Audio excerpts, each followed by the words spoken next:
Shabbat Shalom Umvorach. Ubeshem Hashem. Tamid. Kol kavatenu iyu leshem shamaim, qu'on ait toujours l'intention de quoi que l'on fasse. C'est pas facile. Les filles à Kabbalah, les élèves du Baal Shem Tov, Zecher Tzadik Vekadosh Evracha, ils disaient que toute la source vient du lit. Quand tu rentres dans le lit, il faut que tu rentres les Shem Shamaim pour mieux te reposer, pour mieux travailler à Hashem. Avant de dormir, il faut que ce soit une dernière parole de Torah qui t'accompagne pour ce sommeil. Et dès que tu te lèves, que ce soit une parole de Torah, dès que tu ouvres les yeux, donc avec le Kirat Shema avant de dormir, Baruch Hamapil, et ensuite, comme c'est marqué, on dit le matin Modé ou Moda pour une fille. Ainsi donc, toute la journée sera empreinte de Gdusha, Be'ezrat Hashem. Très important avant de commencer quoi que ce soit de dire Be'ezrat Hashem, Imirtza Hashem, avec Hashem. Comme c'est marqué pour Noir, ce qu'il a sauvé, Et Elohim Vitalech Noach, il a marché avec Dieu. Et Abraham, Milifne Hashem, devant Dieu il a marché. Mais dans tous les cas, il y a toujours Hashem avec eux. On est aujourd'hui le vendredi 8 novembre, le 7 du mois de Cheshvan. Je suis racheté par notre ami Shimon Pachter. Combien Pour l'élévation de l'âme de son grand-père, David Edward Ben Avraham Naïm, offert par donc tous ses enfants et aussi petits-enfants. Au roi Hashem, Tenachenu, Began Eden Elion, Vechol Ashoruvim Imo, Bichlal Arhamim, Vasilichot, Bechen Yehi Ratzon, Venomar, Amen, Tihye, Nishmatot Tzor Chaim. On aura bien sûr une grande pensée pour Kol Chayen Utanun, Kol Tzar Mutsukom, Kol Nega Umachal Uvchen, tous les otages, tous les ptsuim, toutes les personnes blessées, les personnes malades, Refouach Temach, Lama Meira, Meir Soufan Yakar, Vechen Mordechai Dre, pour qui on a aussi une grande pensée pour le Refouach Tema, c'est que leurs épouses, Kol Am Israël, Yeshuot Venechamot, Bezrat Hashem, les Nishmat, pour ta maman aussi, comment elle s'appelle? Ruby, Rivka Batester, Bezrat Hashem. Il y a aussi une pensée pour Marcel Tipora Bat Sarah. Allez, Shalom. Et Kol Am Israël, Yalla, Tfaddal, Igazman, Genatri et Tachiour, chez nous, pour ceux qui sont intéressés en ce vendredi matin. Parmi les épreuves d'Avraham Avinu, il y a une épreuve qui demande quand même un peu de réflexion et qui est un petit peu Yotzet Minaklal, c'est-à-dire qui sort un peu de son contexte. Vous savez que la Gemara nous dit au nom de la Torah, puisque tu as observé tous mes commandements ainsi que mes préceptes. De là, la Gemara nous dit que Avraham Avinu a pratiqué toute la Torah jusqu'à Eruv Tafshilin. Toutes les mitzvahs de la Torah ont été pratiquées par lui, toutes. Pessah, Shavuot, Sukkot, Chanukah, Purim, avant leur temps. Attends, mais c'est pas possible. Comment? Il dit Pashut Meod. Vous avez bien compris que même la fête de Purim et Chanukah sont allusionnés dans la Torah, puisque le 25e mot de la Torah, le 25 du mois de Kislev, 25e mot, c'est le mot or qui fait une allusion à Chanukah. Dans le deuxième verset, on parle là-bas de Théom, on parle de Chanukah aussi, et Purim, tout est marqué. La Gemara pose la question d'où est-ce qu'on voit Purim dans la Torah? Minaetz. Il n'est pas Haminaetz, c'est la Aman. Donc là-bas, on a beaucoup d'allusions dans la Torah. Il y a vraiment absolument tout pratiqué, toutes les lois de Shabbat, tous les muktzeh de Shabbat, de Yom Tov, de Chol HaMoed, tout était pratiqué. La Brit Mila, c'est la seule chose qu'il n'a pas faite. Et pourquoi? Il y a beaucoup de raisons à cela. La première, c'est que, c'est ce qu'on va étudier, pourquoi cette mitzvah est Yotzef Minaklal, parce qu'il a tout pratiqué sauf ça. Alors, il y a des réponses simples à ça, au niveau logique. La Brit Mila ne se pratique qu'une seule fois, et ça vaut mieux. D'accord? Donc une seule fois. Et on a un klal qui dit Gadol ha-metzuvé, mimi she'enenu metzuvé. Il y a une grande différence entre faire un accomplissement de Dieu alors qu'il ne m'a rien demandé. C'est-à-dire que je ne suis pas tenu dans l'absolu de le faire. Donc qu'est-ce que j'en ai comme... j'ai une mitzvah si je fais quelque chose que je ne dois pas faire? Non, j'ai un salaire. Un enfant de moins de 13 ans qui fait une mitzvah que la Torah lui a dit, comme par exemple mettre ses tefilines. Vous savez qu'un enfant doit mettre ses tefilines de 12 ans jusqu'à ses 13 ans où la bar mitzvah le rendra obligatoire. Mais de 12 ans déjà il met ses tefilines. Le talit à partir de 6 ans, le tzitzit katan à partir de 3 ans. Des choses que vous devriez retenir. On met un tzitzit katan à un enfant dès qu'il est propre. À partir de ses 3 ans, on est sûr qu'il est propre. On lui met le tzitzit katan. C'est pour ça qu'on fait le chalaké. De seder, on lui met le tzitzit katan. En ce qui concerne le talit, à partir à la synagogue, on lui achète un petit talit à partir de ses 6 ans. Et à 12 ans, il met les tefilines avec bénédiction, bien sûr. Alors, s'il n'a pas la mitzvah de les mettre, comme le pensent beaucoup de parents, dans l'ignorance des choses, nous, on n'a pas le minag, du jour la bar mitzvah seulement. Taout, c'est une erreur. Pourquoi? Il a le salaire. Une femme qui va faire une mitzvah qui ne l'oblige pas, bien sûr qui lui est permise, al pi halacha, eh bien, elle en a le salaire. Et Avraham Avinu, en ce qui concerne toutes les mitzvot de la Torah, étant donné que c'était officieux et non pas officiel au Har Sinaï, donné, il a reçu le salaire. Son salaire est immense. C'est ce que lui Dieu, Hachem lui dit le jour du Brit Ben Ametarim, ton salaire est immense. Pourquoi il parle de salaire? Tes mitzvot sont immenses. Ekev Shamata. Puisque tu as écouté, non, tu as accompli. Non, c'est pas une question d'accomplir, c'est avant le don de la Torah. Et donc il a tout fait. Donc s'il avait pratiqué la Brit Mila alors que Dieu lui avait pas donné l'ordonnance de le faire, il n'aurait que le salaire. Et là par contre il voulait la mitzvah. Là il voulait quelque chose de spécial, c'est que petit 1, s'il l'avait fait avant, c'est pas refaisable après, donc il aurait raté le coche de c'est une mitzvah qui ne se pratique qu'une seule fois. Deuxièmement, eh bien, si il voulait en avoir la mitzvah et non pas simplement le salaire, et la mitzvah, ça vient du mot ordonnance divine, Metzav Hashem, même tzadi vav he, Metzav Hashem, qui veut dire de l'ordonnance divine. Il voulait en recevoir l'ordre. Une explication beaucoup plus profonde que tout ça, c'est que vous savez qu'on n'a pas le droit d'accomplir une mitzvah qui nous met en danger. Si je fais une mitzvah, de qui plus est, si je sais que la majorité nous met en danger. Zebaya. Avraham Avinu est comme un enfant de 8 jours. Pourquoi? Parce qu'il est âgé. Vous savez que le système immunitaire, quand on est âgé, est beaucoup moins fort que quand on a 20 ans, ou 30 ans, ou 40 ans, ou 50 ans. Il y a quelque chose qui s'affaiblit chez l'homme. Velachen, bisiata dishmaya, Avraham Avinu, dans la situation dans laquelle il était, quel âge il avait le jour de Brit Mila? 99 ans. Il a eu Ishmaël à 86 ans, Midatadin, 86 c'est Gematria Elohim. Et à 99 ans, donc quel âge avait Ishmaël? 13 ans, puisque de 86 à 99, il y a 13 ans. C'est bizarre d'ailleurs que la Torah nous dit qu'il avait 13 ans, il suffisait simplement de compter.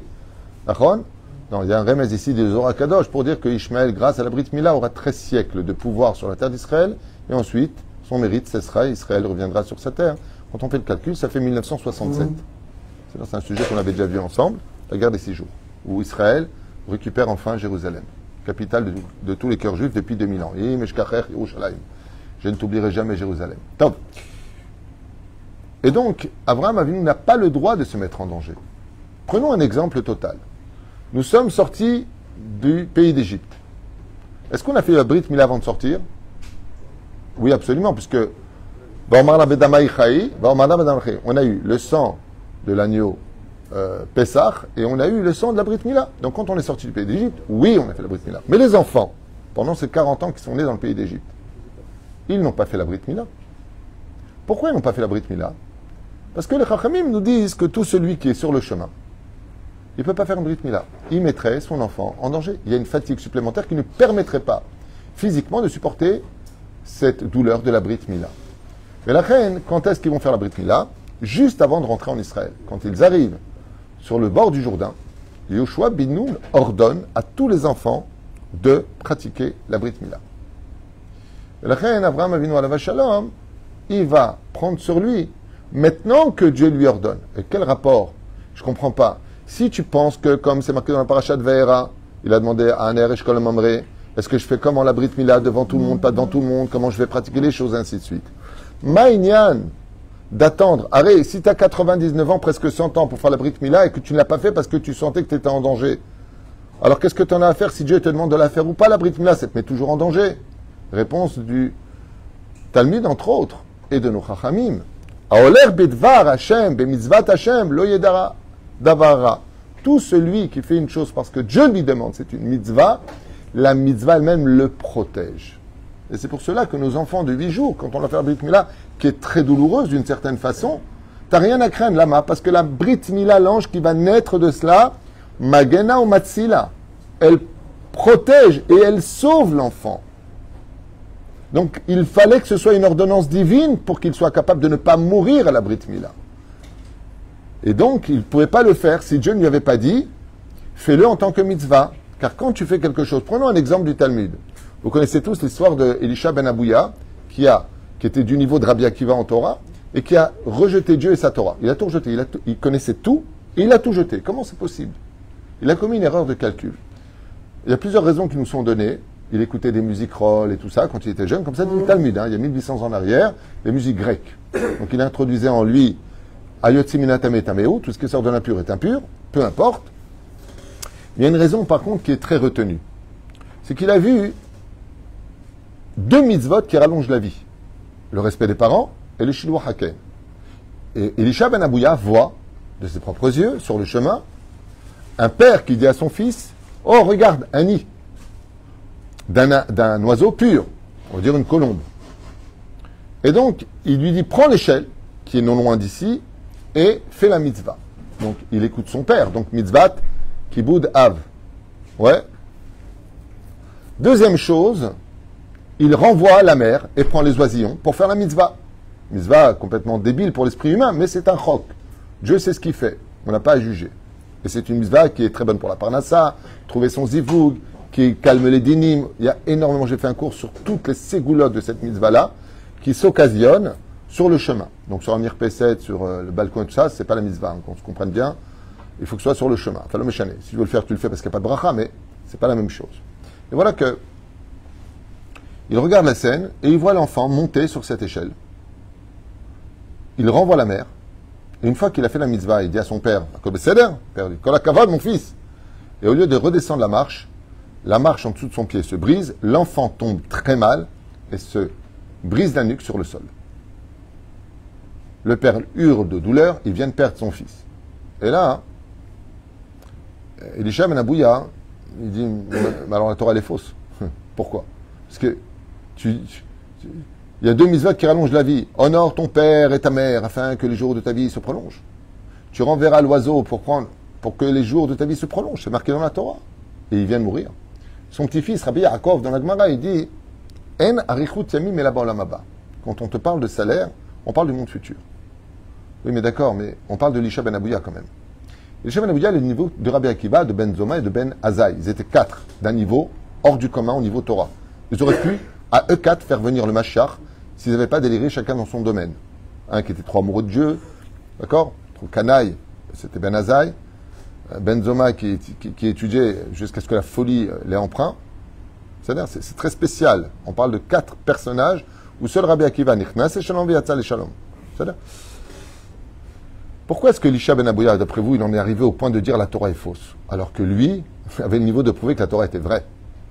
Comme quoi que rien n'est acquis dans ce monde, même pas ni tes connaissances. Parce qu'il a dit, mais, hey, il était en train de faire une mitzvah de Dieu. La mitzvah protège. Mais il a commis une erreur. Ou, effectivement, le Talmud nous dit qu'il a pris une échelle ra'arwa, une échelle qui ne tenait pas bien. Donc déjà, il a pris des risques. Quand il est monté faire la mitzvah, l'échelle ne s'est pas brisée. Il était monté faire la mitzvah. Mais quand il a fini de faire la mitzvah, l'ange de la mitzvah s'est retiré. Et il n'a pas protégé la barre de l'échelle. Ce qui fait que quand il a fini de faire la mitzvah, d'où le fait qu'on donne des fois une pièce à quelqu'un qui voyage. Tiens, tu vas, tu mettras une tzedaka là-bas. C'est-à-dire, je connais quelqu'un qui s'est arrivé, il a fait un très très long voyage. C'est-à-dire, il est arrivé, où? En Israël. Je crois d'Australie. On lui a donné une pièce. Dès qu'il arrive à l'aéroport, il y a quelqu'un qui lui a dit, tu peux donner une pièce? Oh, ça tombe bien, tiens, j'ai une pièce à te donner. Il lui a donné la pièce. Tout s'est bien passé. Et après, il a loué une voiture, il a fait un accident. Il n'y a plus de misère à faire. Ça veut dire que quand tu vas, c'est vrai, c'est-à-dire que tant qu'il avait cette pièce dans les mains, tant que tu pars avec une mitzvah dans les mains, cette mitzvah te protège. Mais si tu as fini la mitzvah, sache qu'elle ne te protège pas. C'est pour ça qu'il y a une grande, grande importance d'accompagner tous nos invités. Le fait de faire 4 pas, tu réveilles le nom de Dieu pour le ramener jusqu'à chez lui. 4 pas pour l'accompagner, c'est le minimum. Chaque pas que tu fais, si tu fais les pas pour faire la mitzvah de livouille à Oréar, c'est-à-dire raccompagner ton invité, sache que chaque pas que tu fais va créer un ange qui va protéger, qui malacha yetzavelach nishmorecha bechol derachecha. Donc c'est ce qu'on dit justement pour te protéger. Avraham Avinu alav shalom, il savait ça. Il connaissait toute la Torah. Il savait cette nekuda que be'emet de be'emet, il y a une protection particulière si Akadosh Baruch Hu lui demande. Ça devient une mitzvah. Et si c'est une mitzvah, même à 100 ans, je peux couper, je peux faire ce que je veux, il ne m'arrivera rien. C'est pour ça que tout celui qui va faire une opération chirurgicale, tout celui qui va vers un endroit, quoi que ce soit, si le but de ton voyage, c'est pas une mitzvah, Ne t'étonne pas, Amsterdam, de te prendre des coups dans la tronche pour un match de foot. Il n'y a aucune mitzvah d'aller là-bas pour voir un match de foot. Enfin, c'est encore un autre sujet. Qu'est-ce que tu voulais dire?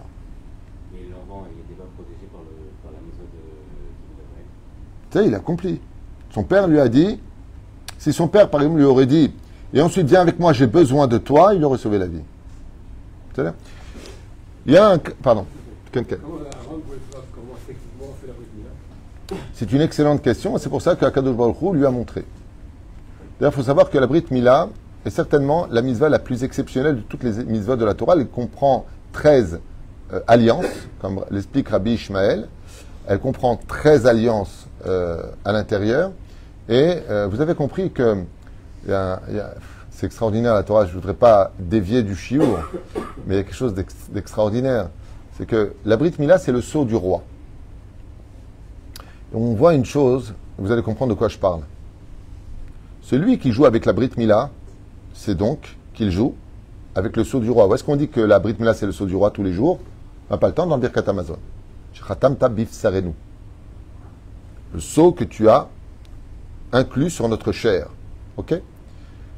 Eh bien, c'est pas compliqué. Tu joues avec la Brit Mila. Dieu donne le roi donne son sceau à Aman, au mal. Tu joues avec la Brit, tu passes dans les mains des ennemis d'Israël. Puisque tu joues avec le sceau du roi, le roi dans le ciel, il dit au Satan, tiens, aux ennemis d'Israël, je te donne mon sceau, toi aussi tu peux faire des décrets maintenant. Aman, histoire de Purim. Toutes, dit Rabbi Nachman de Breslev, toutes nos fêtes, toutes nos hatzalot, tous nos problèmes de la vie viennent de la Brit Mila. Tout vient de là-bas. La faute originelle vient de là-bas. Et ce jusqu'à aujourd'hui. Chaque fois, on le verra dans la parasha de Balak, on n'arrive pas à nous maudire, on n'arrive pas à nous brûler, on n'arrive pas à nous tuer, on n'arrive pas. Mais l'assimilation, la faute de la Brit Mila, elle peut mettre un terme, chas v'shalom, à notre histoire, même si Dieu, bien sûr, va nous remonter de cela, parce qu'il y a une promesse que le peuple d'Israël sera éternel, mais malgré tout, ça peut faire ou causer beaucoup de pertes. Après, il y a une grande question qui se pose aussi là-dessus. Quelle différence y a-t-il? Où est-ce qu'on revoit la mitzvah de la Brit Mila dans la Torah en tant qu'ordonnance? On n'a pas le temps dans la paracha de Shmini. Ibol Bessar Orlato. Ubayom Shmini. C'est Azria, je crois. Un peu plus. Je sens que c'est Azria. Imol Bessar Orlato. Le 8e jour, il pratiquera cette Brit Mila. Alors, c'est quand même bizarre parce que d'un côté, on dit l'achneso bevrito chez l'Avram Avinu, et ensuite, on dit al mitzvat Mila. Il y a 2 bénédictions, il y en a 3. Il y a Shechianu en dernier, mais d'abord, il y a l'achneso bevrito chez l'Avram Avinu, al mitzvat Mila et Shechianu. C'est 3 choses. Ben, si c'est une ordonnance de Dieu, comment se fait-il que dans ce cas-là, on ait besoin de rappeler que c'est la Brit d'Abraham Avinu? Un truc qui ne va pas. Surtout qu'Abraham Avinu est loin d'être le premier homme à avoir fait la Brit comme il le faudrait. Pour 2 raisons. Il n'avait pas 8 jours. Deuxièmement, il n'a pas fait la Brit comme il le fallait. Il y a une DA qui dit qu'Abraham Avinu, en réalité, il n'y a pas qu'une DA, il y a plusieurs déotes, qui dit qu'Abraham Avinu, avant le don de la Brit Mila, il coupait simplement, mais il ne retournait pas. Loïta Priya. Exactement.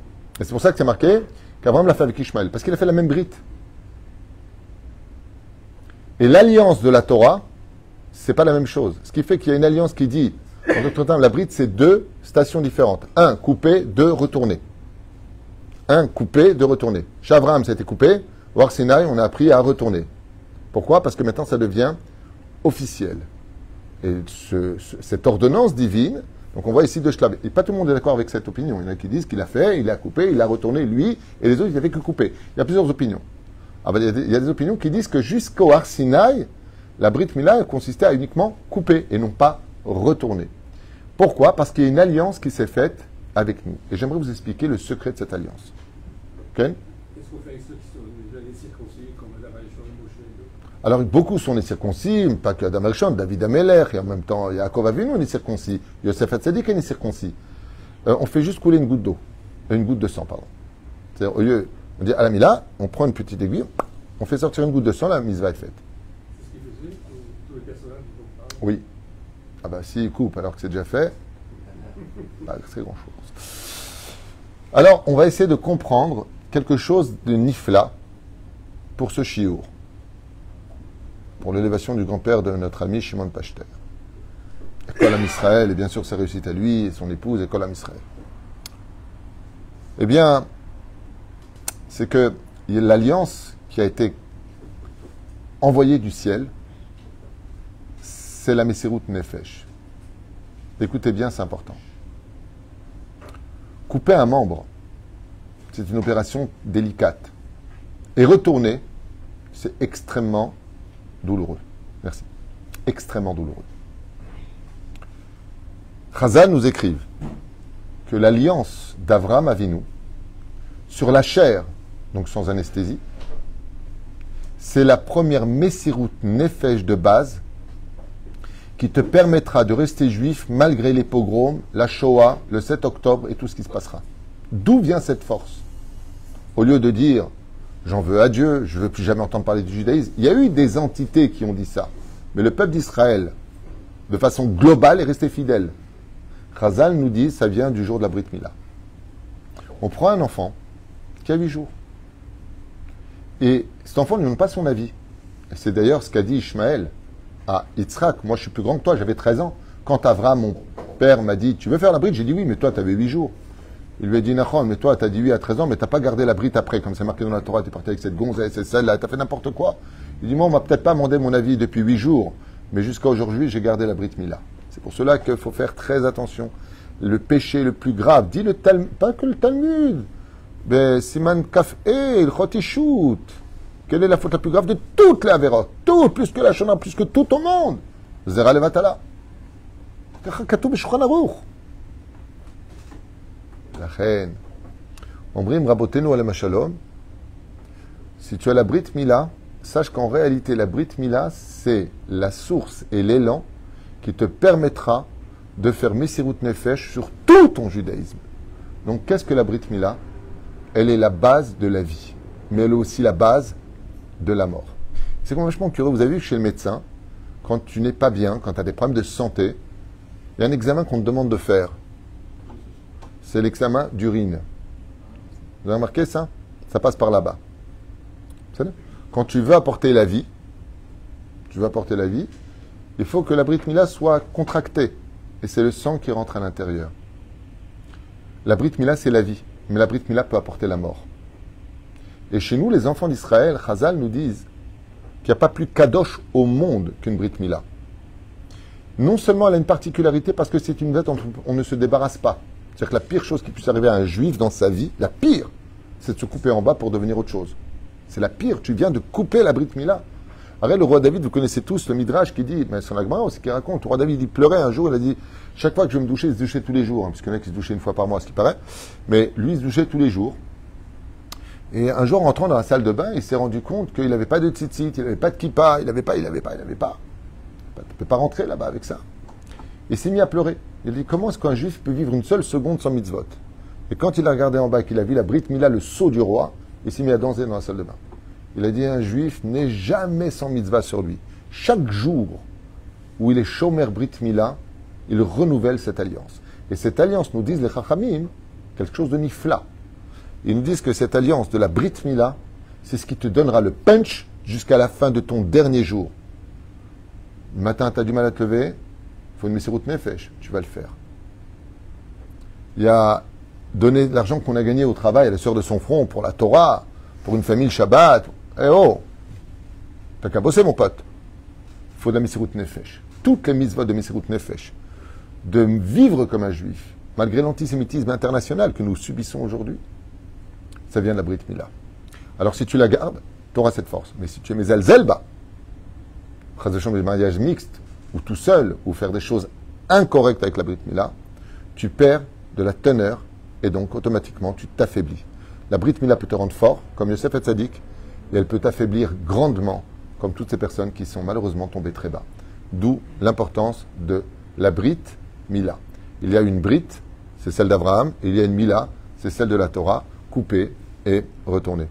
Hier, nous étions à la Brit Mila d'un ami qui vient prier tous les soirs ici, et une personne me voit en disant, moi, Rav Tuitou, pendant que le bébé pleurait, il m'a posé une question judicieuse, je trouve. Il m'a dit, je peux vous poser une question? Je lui ai dit oui. Il m'a dit, est-ce que C'est vraiment si important que ça qu'il faut qu'on entende le bébé pleurer. C'est bizarre, hein, ça fait un peu cruel. Le mec qui veut se convertir, peut-être ton fils, il faudra qu'il pleure. Ah, le gosse, c'est vrai que c'est très important de prendre un bon Moël, qui sache très bien faire la Brit Mila. Mais l'enfant, il doit pleurer. Hein? C'est la question qu'il m'a posée. Donc, ce sera le deuxième en un jour, depuis hier. C'était la question qu'il m'a posée. Pourquoi est-il si important d'entendre l'enfant pleurer? C'est une bonne question, non? Hein? C'est pour sortir son mal. Mais tu me charries ou quoi? Non, mais c'est pas une misbah d'entendre quelqu'un pleurer, au contraire. Tu fais du mal à une personne, ça se paye très cher. Il ne faut jamais faire de mal à qui que ce soit, jamais. Comme tous ces gens, et j'en connais, qui se permettent de faire des mitzvot, soi-disant, sur le dos des avérotes. Pour sauver à droite, ils détruisent à gauche. Tu connais? Tov. Non, la réponse, elle est très importante. Pourquoi c'est une mitzvah, hein? Je veux dire pourquoi. Parce que l'enfant est pur, il n'a aucune faute sur lui. Au moment où il fait la Brit Mila, tous les présents, toutes les personnes présentes sont pardonnées de tous leurs péchés. Ça veut dire qu'il est un peu indigne de Kohen Gadol, si vous préférez, comme à Kippour. Quand est-ce que Dieu nous pardonne toutes nos fautes? Le jour de Kippour? Non, le jour de la Brit Mila aussi. Grâce au prophète, et lui, on a vu Zachou Letov. Maintenant, étant donné que lui, est-ce qu'il a fauté l'enfant? Non. Non. Qu'est-ce qu'il fait? Écoutez bien la réponse, c'est la seule que je vais donner. Après ça, je vous laisse, parce que j'ai une Brit Mila justement qui m'attend aussi, à 9h au bout de la ville, donc il faut que je m'en aille. Eh bien, je suis juste en train de faire un cours. Tov. Oufren, cet enfant n'a aucune raison de pleurer, il n'a rien fait de mal. Il vient au monde, c'est un petit bout de chou, il est chamoud en plus. On lui écarte les jambes bien comme il faut à droite et à gauche. Un mec qui vient avec une barbe. Il regarde son truc, il ouvre bien parce qu'il faut séparer la orla qui est un peu collée. Donc il la sépare, il tire un peu, il met pour couper droit, il y a des halachot qui sont très minutieuses. Et l'enfant à ce moment-là, aïe, vous inquiétez pas, ça dure très peu de temps. Très peu de temps. Ce cri, quand il monte vers le ciel, ça provoque automatiquement les yeux du Créateur du monde regarder le monde d'en bas. Automatiquement. Si un tzaddik, et qui est plus tzaddik qu'un enfant, hurle de douleur parce qu'on lui fait du mal, le Créateur du monde dit qui a touché à ce tzaddik qui vient de naître? Qui ose faire pleurer cet enfant? Et ça réveille tout simplement la midat ha-chesed dans le monde. Le Créateur du monde ne supporte pas qu'on se fasse du mal les uns les autres. Et quand il voit qu'un bébé il pleure, son cri monte jusque devant le Créateur du monde. Aucun ange ne peut arrêter ce cri. Parce que c'est le cri d'un enfant qui est totalement pur, qui n'a aucune faute. Et son cri de douleur, il dit à Dieu, pourquoi on me fait du mal? Et à ce moment-là, ça provoque que le Créateur du monde, à chaque Brit Mila, dit, pourquoi on fait du mal à mes enfants? Grâce à la Brit Mila, tous les dynimes s'atténuent dans le monde. Toutes les rigueurs s'atténuent dans le monde. Des gens peuvent miraculeusement guérir au bout du monde grâce à la Brit Mila. Grâce à qui? Au cri de cet enfant. Il n'y a pas plus émet que la Brit Mila. Et donc le cri de l'enfant réveille chez Dieu le sentiment de miséricorde, pas simplement sur le peuple d'Israël, hein, sur le globe de la terre. C'est quelque chose... C'est-à-dire que si les non-juifs savaient la valeur de la Brit Mila, c'est quoi la Brit? Allez, c'est Pashut Mevi Bracha Laolam. Car elle est l'identité physique de notre peuple, le peuple d'Abraham, de Yitzhak et de Yaakov. Baruch Adonai Olam. Amen, amen. Shabbat. Shalom.